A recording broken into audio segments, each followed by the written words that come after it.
to look at more information on. Can you hear me, Tolani? Yes, I can hear you, although the network, I'm not sure if it's my network or your network. It seems like it was cutting a bit. Okay, so I was saying that so the study was done by Elder Terry, right? Okay, bengisasho ukuthi isifundo besenziwa umdala uTerry. And I just went and looked at more information. Ngiye ngahamba ke ngabuka ke information kabanzi. And I wanting to come back to this fifth and the sixth and the seventh kingdom. Bengifisa ukufinyelela kulombuso ke wesihlanu nowesithupha nowesikhombisa.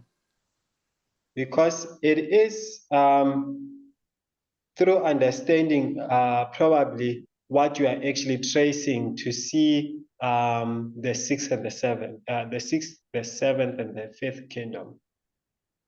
Kuwukuthi silandelele lokhu esikubonayo ukuze sikwazi ukuzwisisa ke umbuso ke wesithupha nowesikhombisa.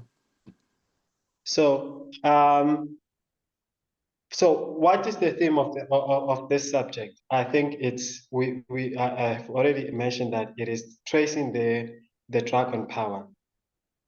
Njengoba sesishilo ukuthi isihloko ke salesifundo lesi ukuthi silandelele amandla kaDrago.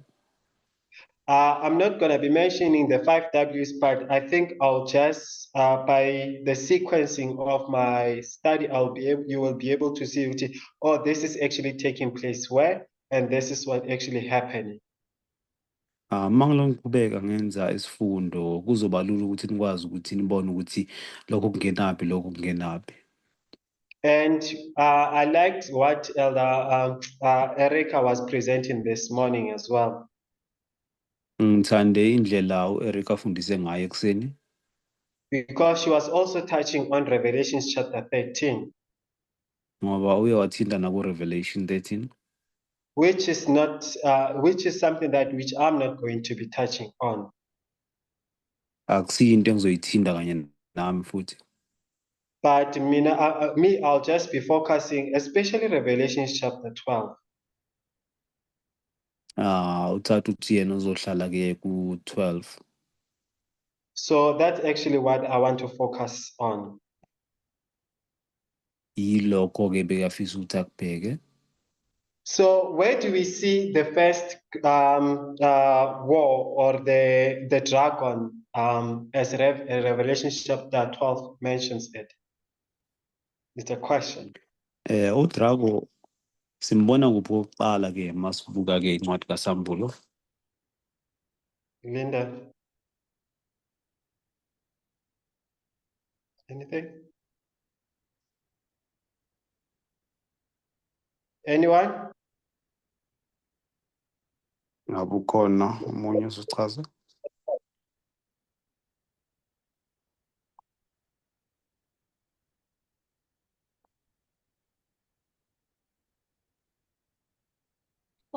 Three. So when you go to Revelation chapter 12, verse 3, what does it say?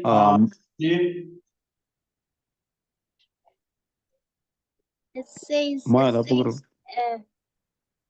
and there appeared another wonder in heaven. So, and behold, a great red dragon having 7 heads and 10 horns and 7 crowns upon his head.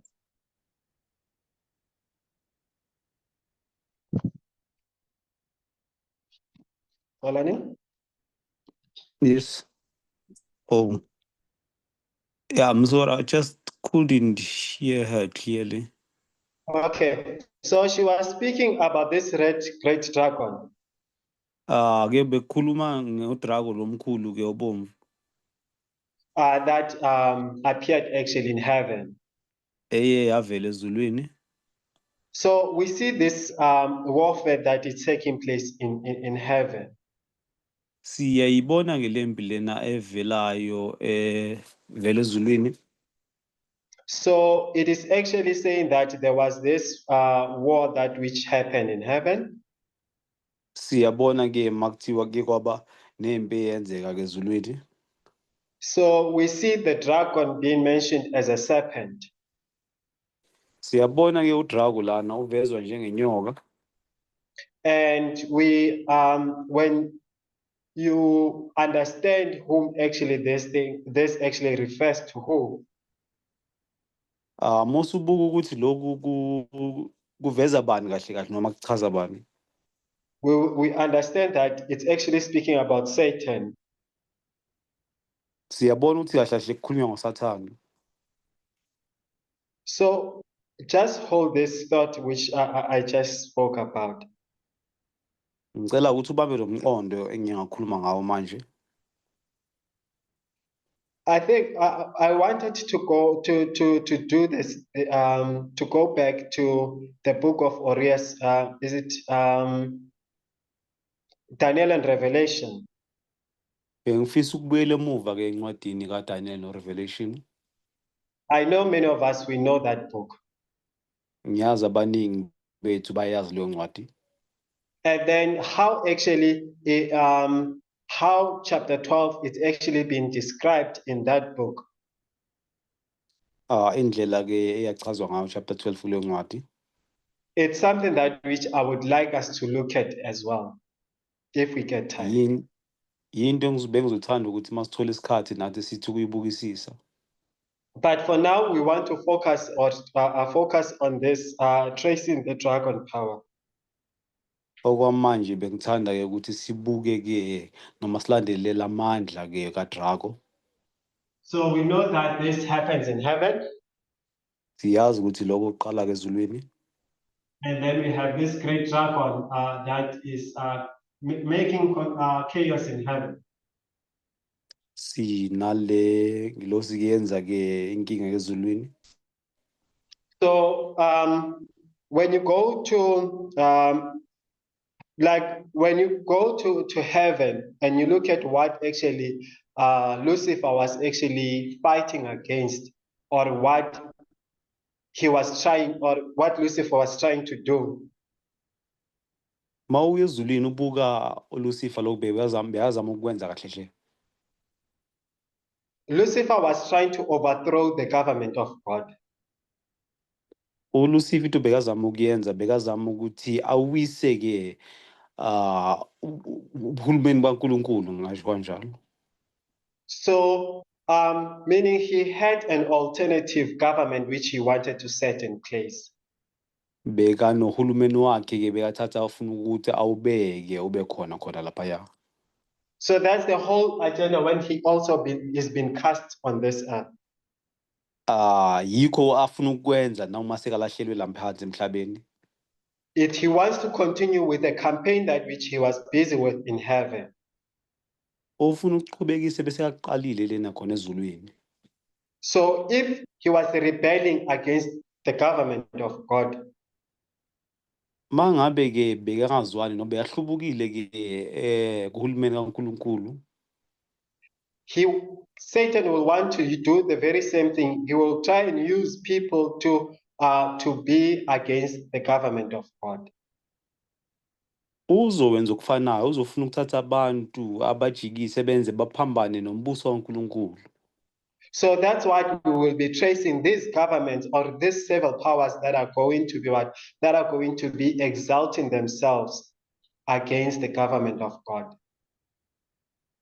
Yinto ke sobe siyibuka lana, sobe sibuka amandla lawa aphendukela ke umbuso kaNkulunkulu angahambisani nombuso kaNkulunkulu. But we are going to see this in the form of humanity doing that work for Satan. Kodwa sizobona kuwumuntu noma abantu abazobenza lo msebenzi bewenzela yena uSathane. So if we can go to this book of Testimonies to Ministers 38.2. Masiya kuleyo ncwadi ke Testimonies to Ministers ipage leli bese kalishilo.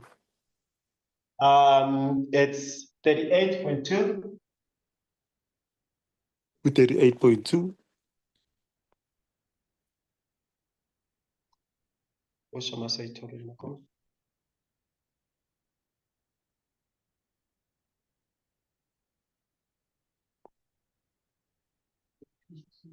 Can you please? So Linda will read it for us. Okay. Those among the believers who had money and possessions cheerfully sacrificed to meet their emergency, selling their houses or lands. They brought the money and laid it at the apostles' feet. Their love for their brethren and because they had spoils was greater than their love for money and possessions. They appointed souls. No, it says in the scenes representing.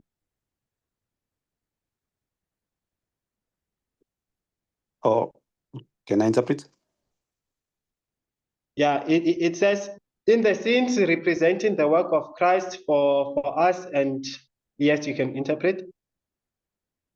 Okay, ke ngobonakala ke kunomsebenzi kaKristu ke wenzelwa thina.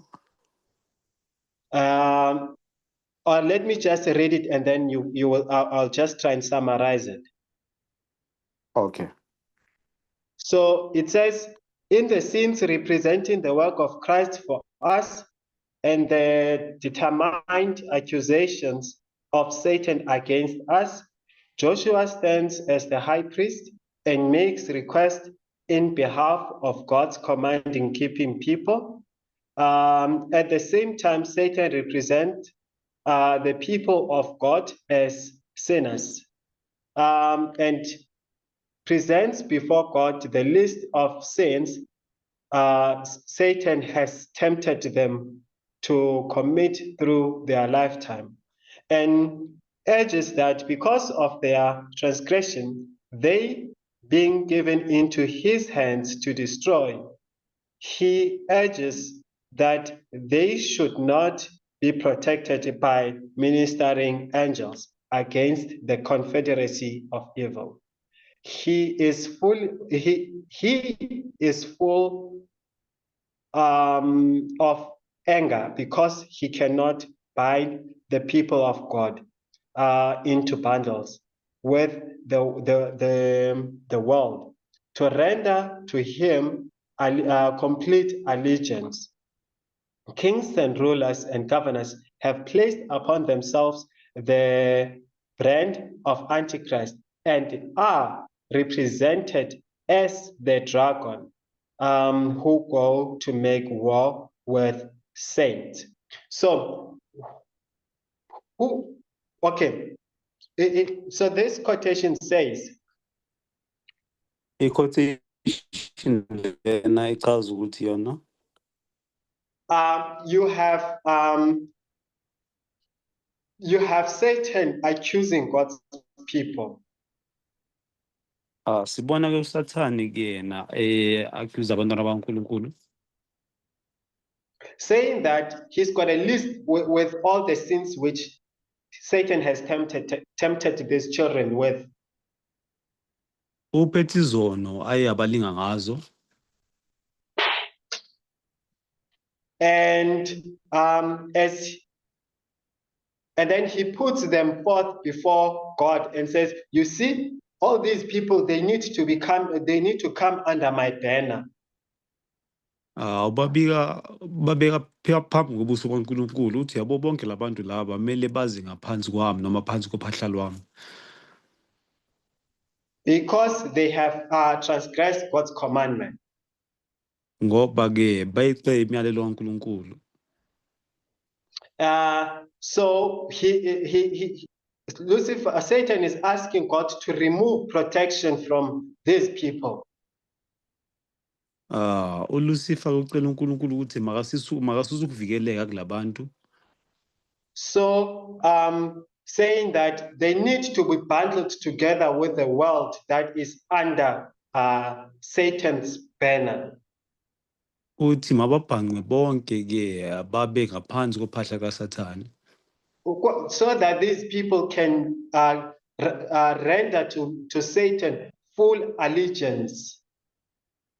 ukuze ke bapheleliswe kuyena ke noSathane ngokuphelele. And then it says that you have kings and rulers and governors that have accepted the brand of Antichrist. Bese athi ke unamakhosi ke nabaholi ke nabaphathi abakhona ke abakhona bangamele ke umbuso lokaSathane.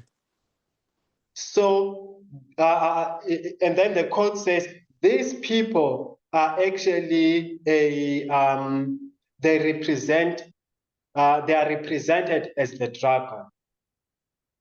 Uthi ke labantu bavezwa njengodrago. So, if you can look at the government of old, Mawubuka ke uhulumeni wakudala, you will have these people being in place. uzobona labantu ke bakhona baveziwe. Like when you look at Nebuchadnezzar, when he says that call the princes, call the rulers, call the kings, so that they can come and worship this statue. Uzobona ke uNebukadnezar makathi biza amakhosi, biza abaphathi, biza wonke umuntu ukuthi baze bakhothamele isithombe lesi. So it's the government. He's calling all the government officials to come and make to come and worship. That's Nebuchadnezzar. Ubiza ke bonke abaphathi ke bakahulumeni ukuthi beze bazokhonza isithombe lesi esakhiwe. Those who are in leadership. Laba ke baphezulu abaphethe. So you can be able to see that this is actually a civil power. You can see that this is a civil power. So kuyacaca uyabona futhi ukuthi amandla okuphatha lawa futhi ke ahambisana nomthetho. And you can see that this civil power is against, or it's in open warfare or conflict against God.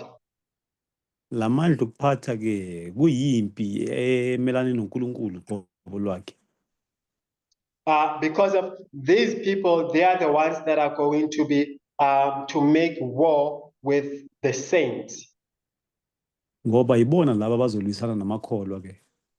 Satan will not be on the ground making war, but Satan will be having representatives that are going to be doing that work for him.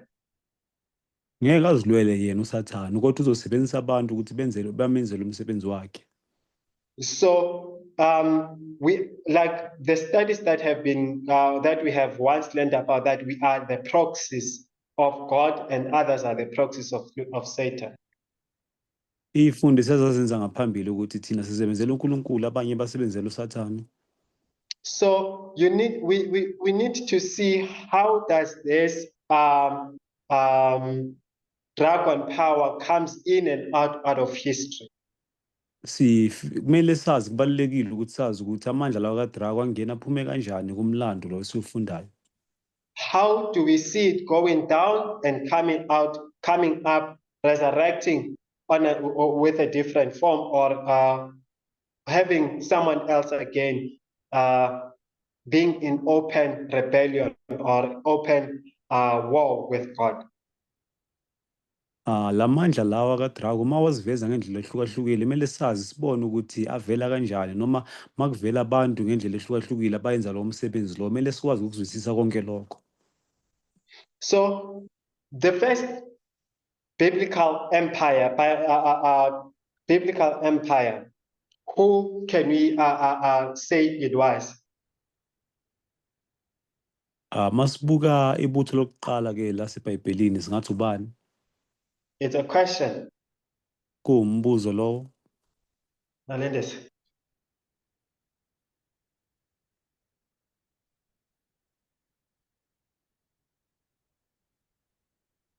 Anyone?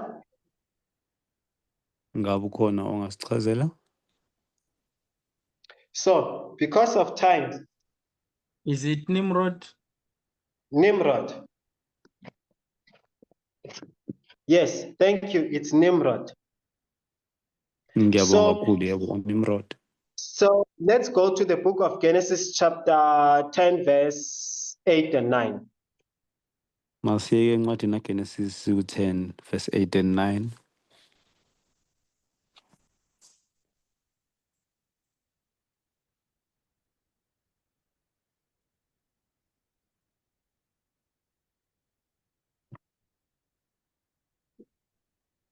Lindela, can you please read it for us? Please.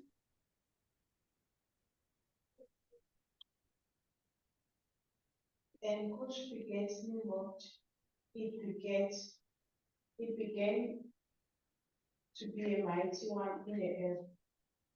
He was a mighty hunter before the Lord. Wherefore it is said, even as Nimrod, a mighty hunter before the Lord.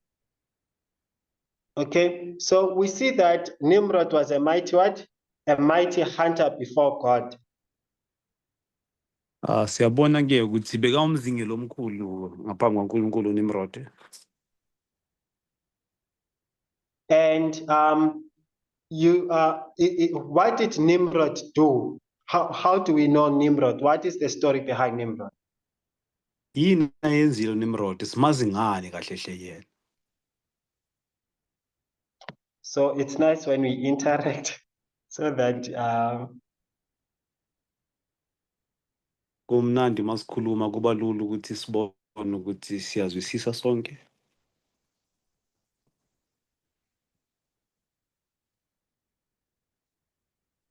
anyone?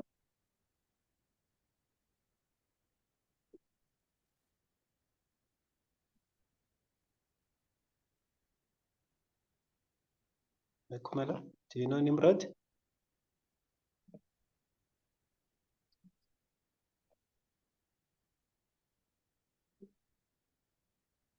Anyone? Okay. Let me read something that I got from the. Let me just check this code. 0.1. So I'll just read it in short. I'll just read it and then I'll give time for Polani to. Afterwards, I'll just summarize it and then for Polani to interpret. Uzofunda isicaphulo bese afika ke bese ngikwazi ukuthi ngitolike ke. So this is, you get it from the E.G. White blue, this blue estate. OMP 4.1. Itholakala kuleyo ncwadi ye-OMP 4.1. And then it says, the logic of a one-man power is a despotism, and it is a despotism in all relations, religious as well as this too is inevitable because, as we have already seen, the spirit of the combined. Let me just quickly jump down. I don't know if it will make sense, but then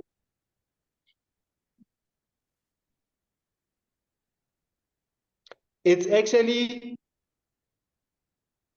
let me just skip down to the part which I'm actually looking for. It says, this has been the unvarying history of it from the mighty despotism of Nimrod, the first that arose since the flood, to be partly but growing once up to today. For Nimrod was not only a mighty hunter of beasts, but of men also. He pursued and compelled men to recognize his authority. In all things, they must worship as he dictated. And his example has been invariable followed followed by Pharaoh, by Nebuchadnezzar, by Darius, by this Caesarus, and by the Pope. So in this small quote, kulesicashuni esincane sesifundiwe. it actually speaking about this one-man power. Ikhuluma ke ngalobuholi bomuntu oyedwa Who is going to put himself above all other people, ozozibeka ngaphezulu kwabo bonke abantu, and then he's going to command people, or is going to ask people to worship him. ozotshela abantu noma baphoqe ukuthi bamkhonze yena. And then he is going to dictate the people on what and what not to do. Uzotshela abantu ukuthi mabenzeni mabangenzini futhi. So and then it's going to give an example that it is the same thing that which it was done by Nebuchadnezzar. Uzothi yiko lokho kufanayo obekwenziwa uNebuchadnezzar futhi. And Pharaoh. NoPharaoh futhi kunjalo. Yes. Hello? Yes, Tato. Yes, also you have Darius in the picture. Sibona noDarius ke khona lapho. And Caesar and the Pope. Sibona uCaesar ke sibona uPope. So when we are tracing through this history, or you will be able to see that these are the people who actually stood up and then became this figure of people that are going to have a government that is going to be against God. Siyabona ukuthi kuba nengxenye yabantu abebahlanganyela baba ibutho lokuthi bazophambana ke nombuso kaNkulunkulu. We know that when we speak about Pharaoh, Pharaoh led Egypt. Siyazi masikhuluma ngoPharaoh, uPharaoh wahola ke eGibhithe. So as the king of Egypt, he is going to make he's gonna have that image or that character that it's close similarly to that of Nimrod. Siyabona ke ukuthi uzoba nesimo esicishe sifane phecelezi nesika Nimrod. To be in open rebellious with the government of God. Ukuthi ahlubuke ke aphikisane ke nombuso kaNkulunkulu. So meaning that you're gonna have Egypt led by Pharaoh being in open rebellious against God. Siyabona ke soba neGibhithe ke elizoholwa uPharaoh ke ephambane nomthetho kaNkulunkulu ngokusobala. So, and then I read something from A.T. Jones. Khona engakufunda ke encwadini ka-A.T. Jones. It says that finally, however, in the days of the mighty hunter Nimrod, Uthi ke ekugcineni ke ngey'nkathi zokugcina ke zale ndoda ke eyayizingela uNimrod. they disclaimed God as their ruler. Baveza uNkulunkulu ke njengomphathi wabo. They disclaimed, meaning they discarded, meaning they pushed away their ruler. Benza isiqiniseko ukuthi bamkhipha uNkulunkulu ke njengomphathi wabo. And Nimrod, they set up an independent government of their uNimrod own. nebutho lakhe ke basebenza ke uhulumeni wabo ozimele ongahambisani noNkulunkulu. Acknowledging no higher ruler than the state. Zange ke bavuma ukuthi khona ongaphezulu kunawo umbuso lo wawukhona. So you will have Nimrod, right? Uzoba khona uNimrod. And Nimrod will be having a government. uNimrod ke uzobe nombuso wakhe. And this government it's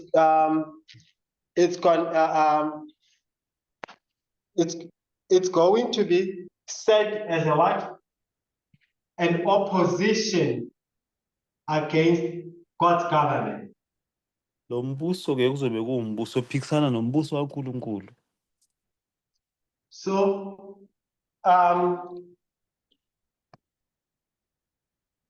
and then it says that, and in the process of time, earthly rulers came to be deified and worshipped as gods. Can you just repeat that one? And it says that earthly rulers are going to be deified. Earthly rulers came to be Yes. deified and worshipped as gods. Abaphathi ke bomhlaba ke bazosuswa ke njengabakhona abaphezulu. So you are gonna have this, like I said, you're gonna have a government that is going to be against God's government. Sizoba nombuso ke ophambene nombuso kaNkulunkulu. So we all know that there was war where? In heaven. Siyazi ke ukuthi bekunempi ezulwini.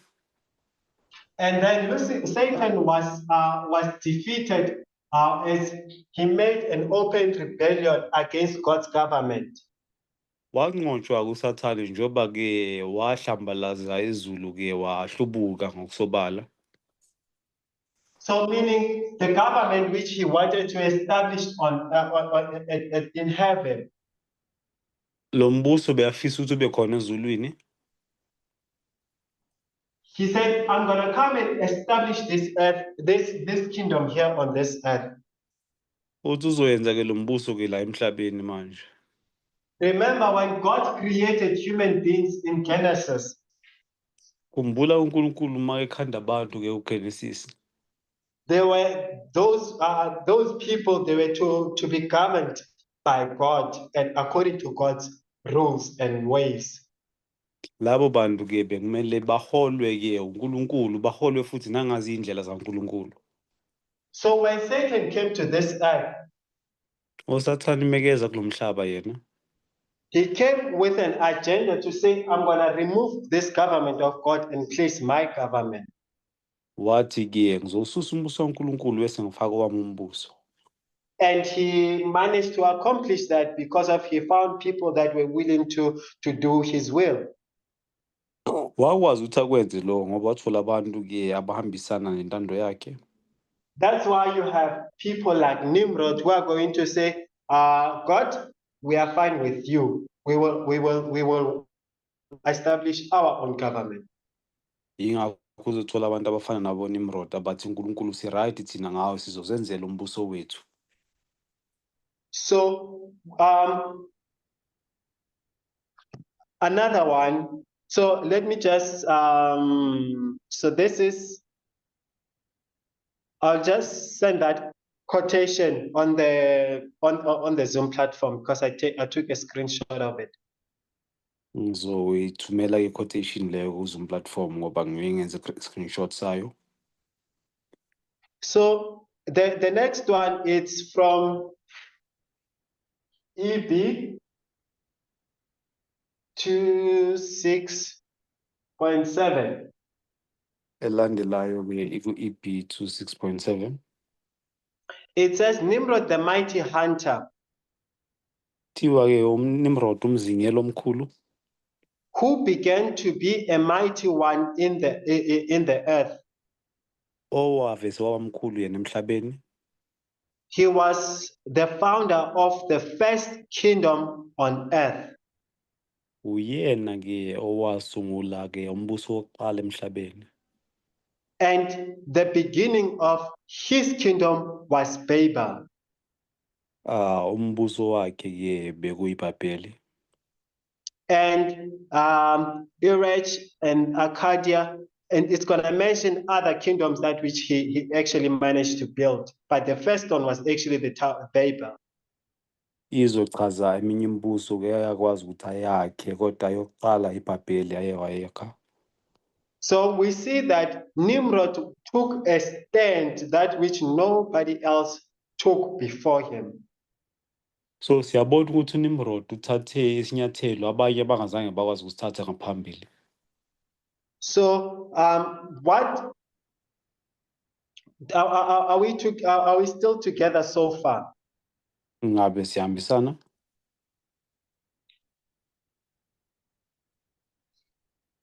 So when you go back to this book of Ellen White, Mawubuyela ke kuyo lencwadi ka-Ellen White, you have kings, unamakhosi, you have rulers, unababusayo, and then you have governors.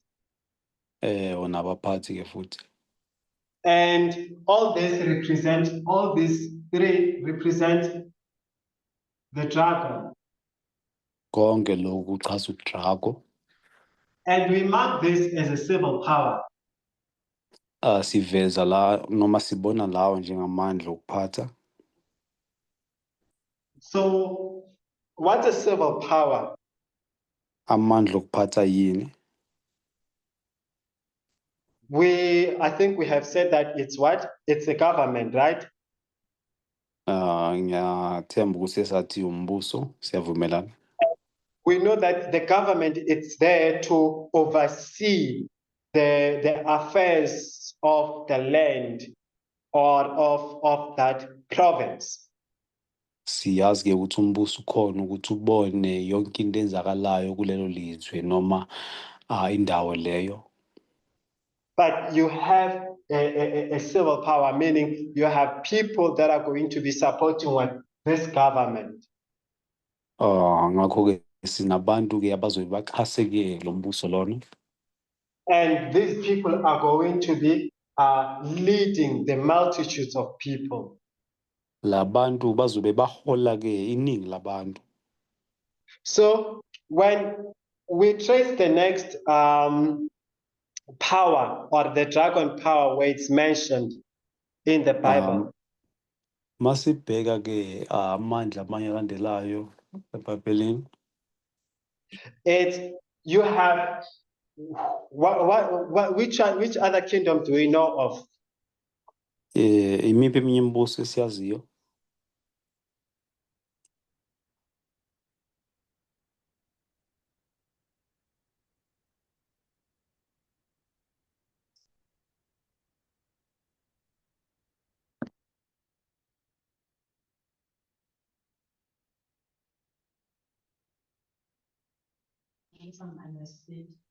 Okay. So anyone? Ngabe ukhona? Okhona.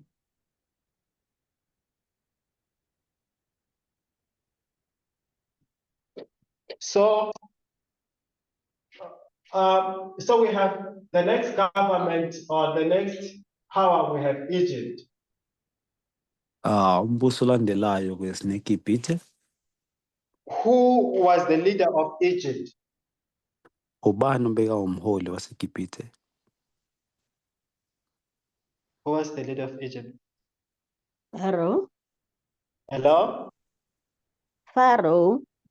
Pharaoh. Yes, you have Pharaoh. So let's SinoFaro ke. okay, thank you. So let's go to the book of Ezekiel chapter 29 verse 3. Masiye encwadini kaEzekiel chapter 29 verse 3.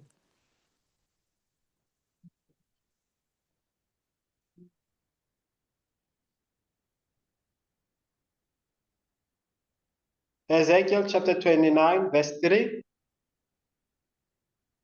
Incwadi lesishiwo.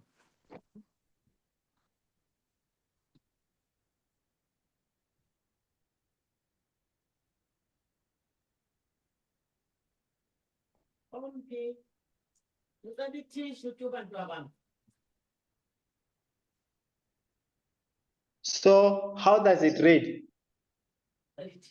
Ifundeka kanjani?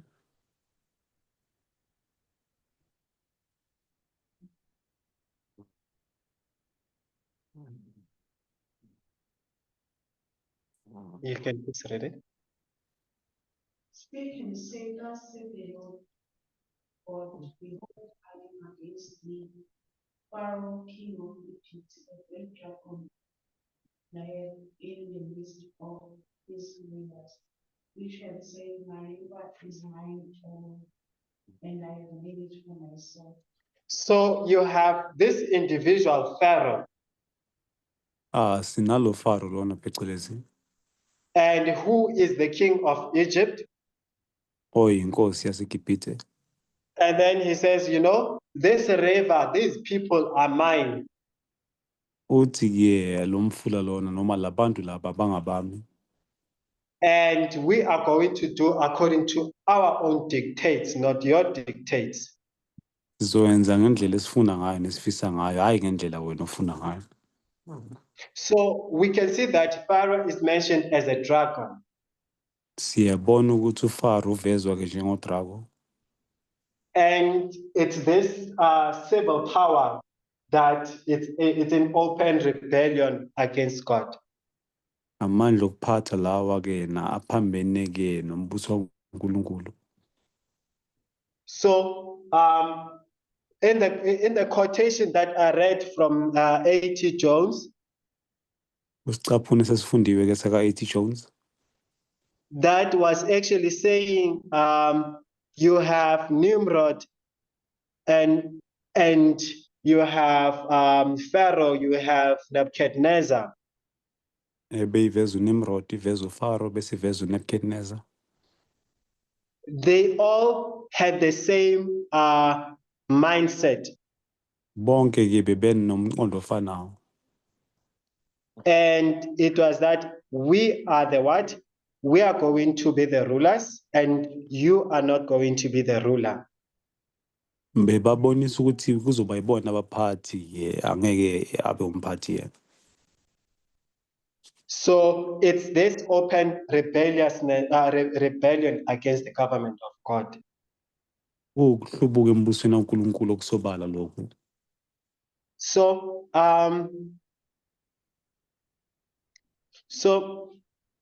going back to that quotation of A.T. Jones.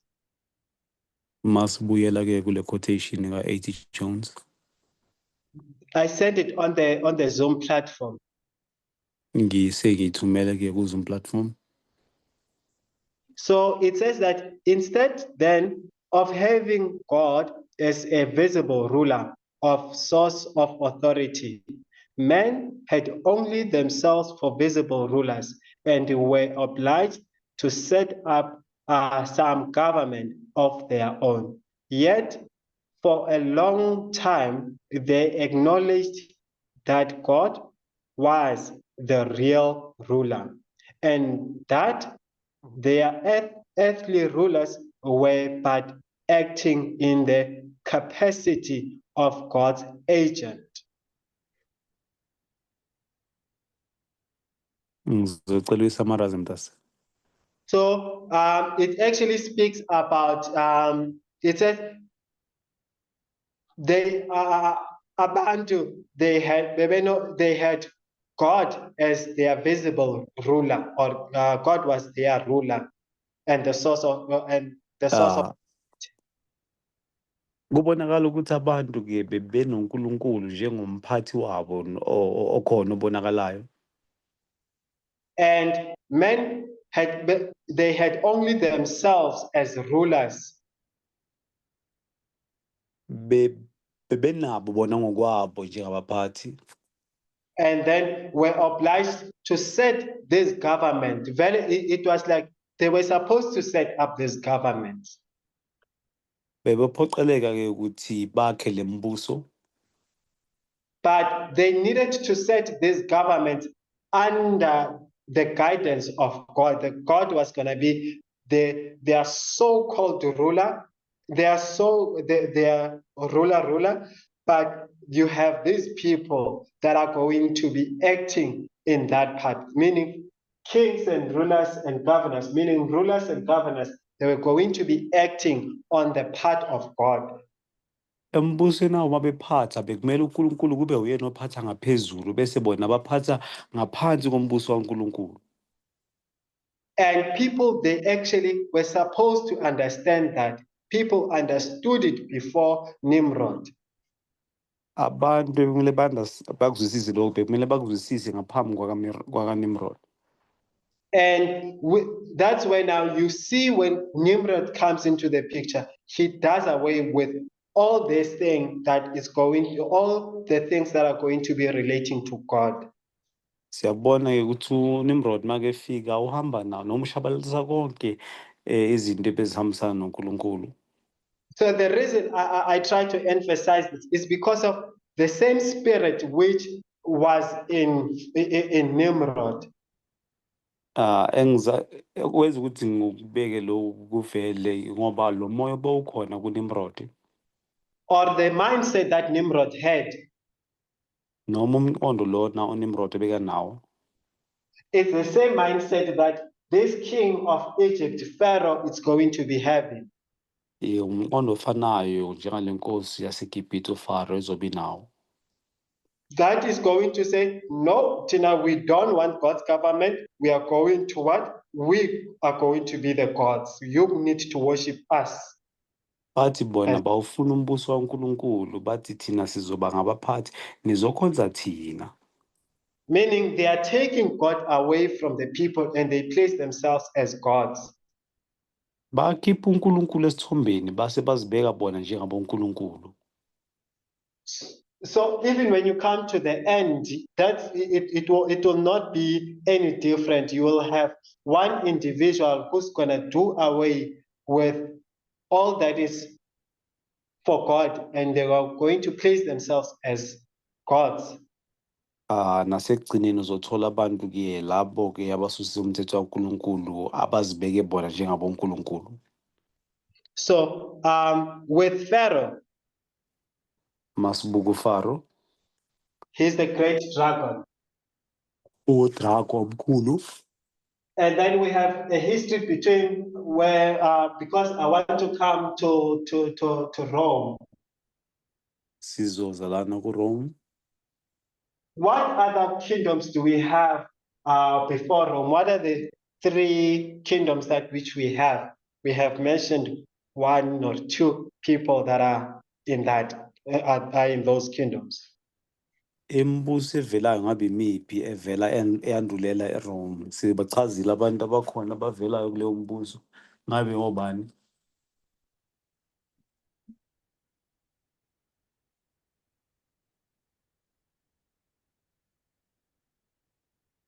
Tato, Hello? okay, can we mention Assyria, the following kingdom after Egypt? We have Assyria. Assyria. Okay, you will have Assyria, and then followed by Assyria. Kuba ne-Assyria bese kuba yini elandelayo?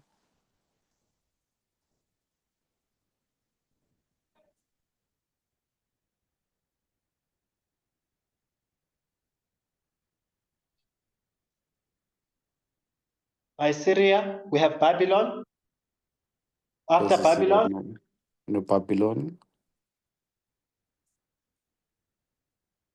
what's the kingdom that follows Babylon? Medo-Persia. We have the Medo-Persia. Medo-Persians, yes. And then we have Greece, right? Bese Yes. siba neMedo-Persia, sibe neGreece. And the nice part about the quote that I sent of 80 Jones, it describes Nebuchadnezzar. We have Cyrus having the same mindset that which Nimrod had. Kungichazayo nokungihlaba umxhelo ukuthi lesicaphune sesifundile sivezwe uNebukadnezar sivezwe uCyrus banalowo mqondo lona ofanayo. So what did Nebuchadnezzar do? What is the story that comes to mind when we speak about Nebuchadnezzar, the book of Daniel? uNebukadnezar wenzani? Yini okufika emqondweni masicabanga ngoNebukadnezar masifunda incwadi kaDaniel?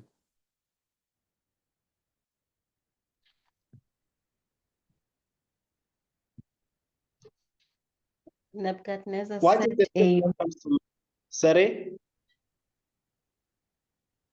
can I attempt the answer? Yes, please, Fatim. Nebuchadnezzar set an image. So And then the image Nebuchadnezzar said what? An image, right? Yes, and the uNebukadnezar ke image was worshipped. And then what did he do? He said it must be worshipped on his. And It's himself actually. It was himself to be worshipped, but in the form of an image, a golden image. so you have a government, a ruler of a government. uthola ke umphathi ophethe umbuso And he's gonna say, you are going to be worshiping me now, uthi nizongikhonza mina manje but you are going to worship me through this image. kodwa nizongikhonza nikhonza lesithombe kahle kahle. So it's what? It's this government that is gonna go against what? The government of whom? Of God. So Removing God. kuwumbuso ozobe uphambene nombuso kaNkulunkulu. So you have Babylon, you have the Medes and the Persians, and then you have Greece, and then you have Rome. Siba neBabylon, sibe namaMedes namaPersia, sibe neGreece, bese siba neRome. So when we speak about Rome, what was when Christ was born? What did Rome do? Masikhuluma ngeRome, sikhumbula uKristu makazalwa, ekhona yini eyayenziwa yiRome ngaleso sikhathi?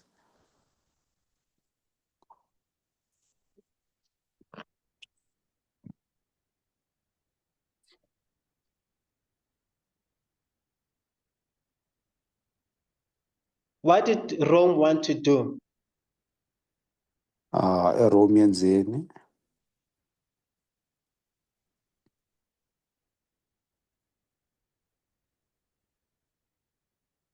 So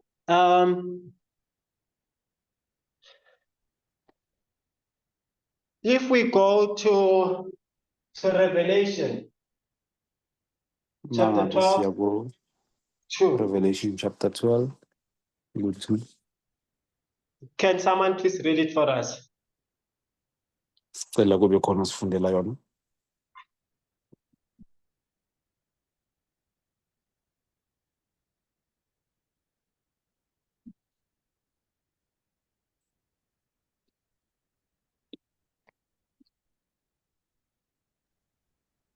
What's You can go ahead, number. Aqhubeka nombo. No, I was asking the chapter. Sorry, and the It's chapter 12, verse 2. The book, please. I didn't hear you. Chapter Revelation. 12. Revelation chapter 2. Okay. Revelation chapter 2, verse 2. It says that, and she being with child cried, traveling in birth and pained to be delivered. Okay, so can you go back a little bit? Go to verse 1. Okay. And there appeared a great wonder in heaven, a woman clothed with the sun and the moon under her feet, and upon her head a crown of 12 stars. And she, being with child, cried, traveling in birth and pained to be delivered. So, so in verse 1, what do you have? Ku-verse There- 1 yini esiyibonayo?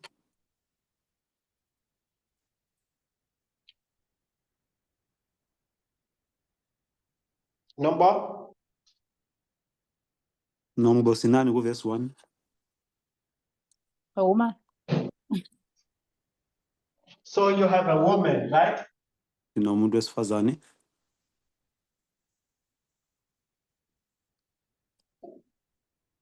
Where is this taking place? Is it the heaven where God is, or is it heaven? Ngabe kwenzeka kuphi lo? Ngabe kwenzeka ezulwini la uNkulunkulu ekhona noma ngabe kwenzeka emkhathini?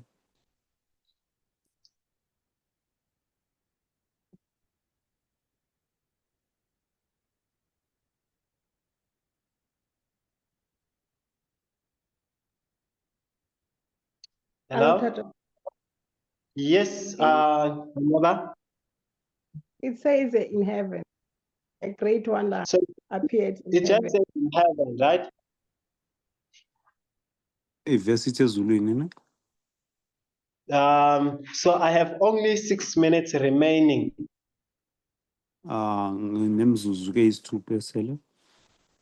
So you have a woman.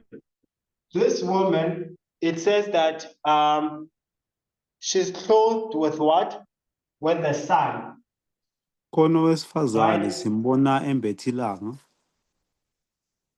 That's what it says.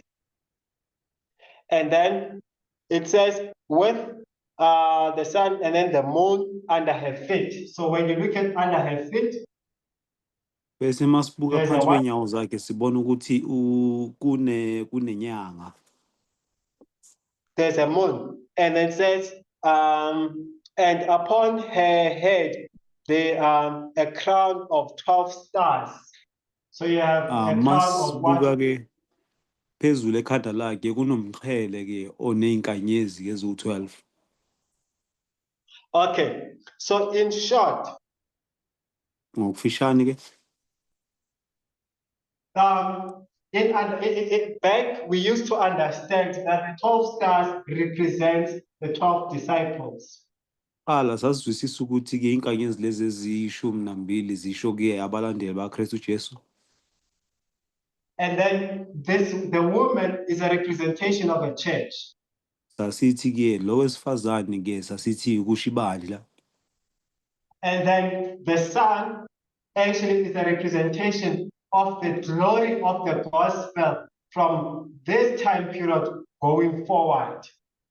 Sasithi ke ilanga leli lisho ukugqama kwevangeli kusukela kulesikhathi lesokuqala okuya phambili.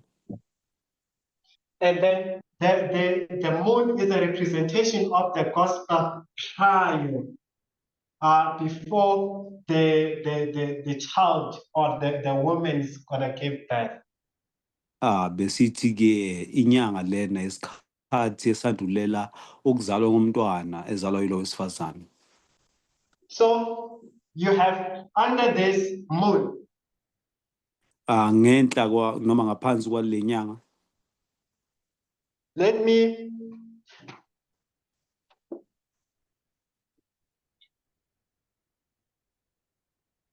so you have the woman, Khona wesifazane and then she represents the church. uveza ibandla. So you have this dispensation of the gospel. So evangeli ke kuba nesikhathi salo lesi. So this dispensation of the Old Testament, Isikhathi lesi se testament elidala. they are represented by the moon.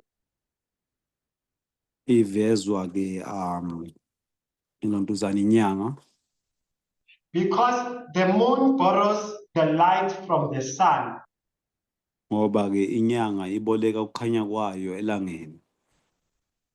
The Old Testament gospel borrows the light from the sun, which is the New Testament. Ivangeli elidala ke libona ukukhanya kwalo kuvangeli ke ekuyitestament elisha. Because the gospel from this time period, it's gonna shine in its glory.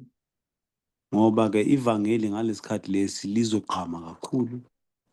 Because whom it has spoken of it's been fulfilled in this time period. ngoba lo bekukhulunywa ngaye kufezekile ngalesikhathi lesi. All the ceremonial laws that are in this dispensation, they come to pass in this time period.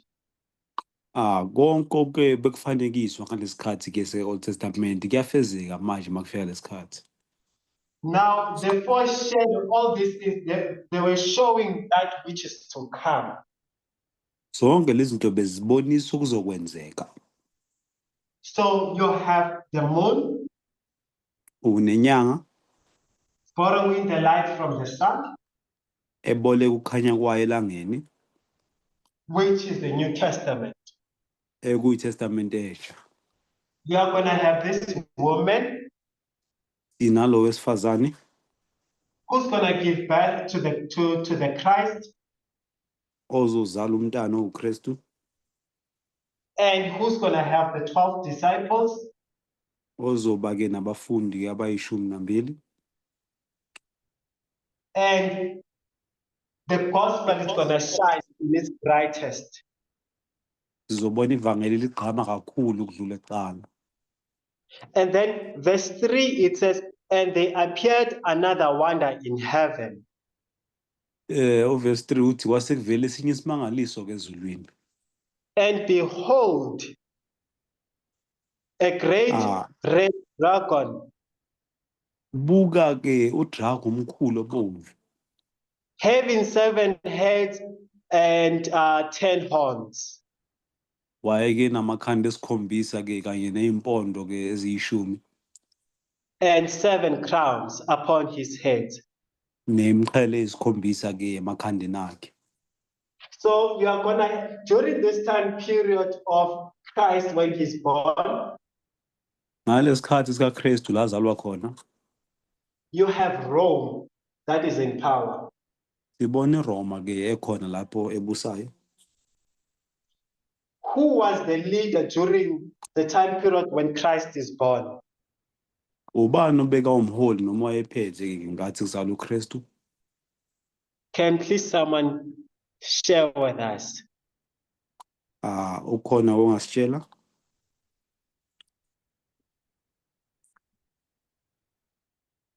The leader in Rome. Owayephethe Roma? It was Caesar. So you have Caesar. What is Caesar going to say? SinoKesare, uKesare uzothini yena?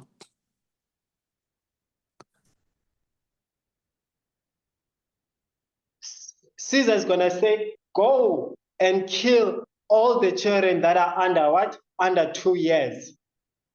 uKesare uzothi hamba ubulale bonke abantwana abangaphansi kweminyaka ewu2. Because he's fearing of this new government, what is going to happen. Ngoba uyasaba makebona lokho kuzokwenzeka. So you have this government wanting to kill the Christ or this new child. Uthola lo mbuso ke ofuna ukubulala umbuso kaNkulunkulu ke noma obufuna ukubulala umntana lo uKristu. Who is Christ? Who's standing for God's government? uKristu omele noma oveza ke umbuso kaNkulunkulu. So we will hold it here for now. Sizoyibamba lana kwamanje. But what we want to do, we are tracing the story of the dragon power. Kodwa sikwenzayo silandela ke amandla ombuso noma amandla walo drago. So one thing that we can go home with for now is that while we are speaking about the great dragon, or when we speak about the dragon power, okubalekile kumele sikubheke ukuthi njoba sikhuluma ke ngalamandla ombuso kaDrago, it's that we have civil power or government that represents the dragon power. sinamandla ombuso kuyaveza ke uDrago that are actually going to do the work that which Satan wants them to do. azowenza umsebenzi la uSathane ufuna ukuthi wenze. So they are going to be in open warfare with the government of God. Kuzoba nokulwa okugqamile okusobala nombuso kaNkulunkulu. So when we come back for my next lesson, Masibuya ke siza kwisifundo sethu esilandelayo. we will continue tracing this dragon power. Sizoqhubeka ke siveza ke lamandla awakaDrago. Because we say that we are at the end of the world, Ngoba sithi sekugcineni noma ekupheleni komhlaba. we need to understand what is the dragon power at the end of the world. Kumele sizwisise ukuthi yini amandla kaDrago ke lana ekupheleni noma ekugcineni. And then, any questions? Angazi noma ikhona imibuzo. Any clarity? Ngabe ukhona ufuna incazelo thize? I will take a screenshot and then send it on the Zoom platform. Ngizothatha isithombe ke salo msebenzi engiwenzile ebhodini bese ngiyawuthumela ke ku-Zoom platform. So if there's no questions, we can pray. Angaba awukho umbuzo singathandaza.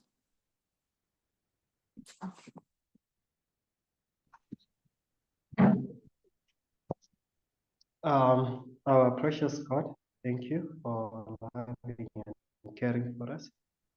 We humbly ask, oh God, may you give us that zeal, our first love for you, and may we continue seeking more of you.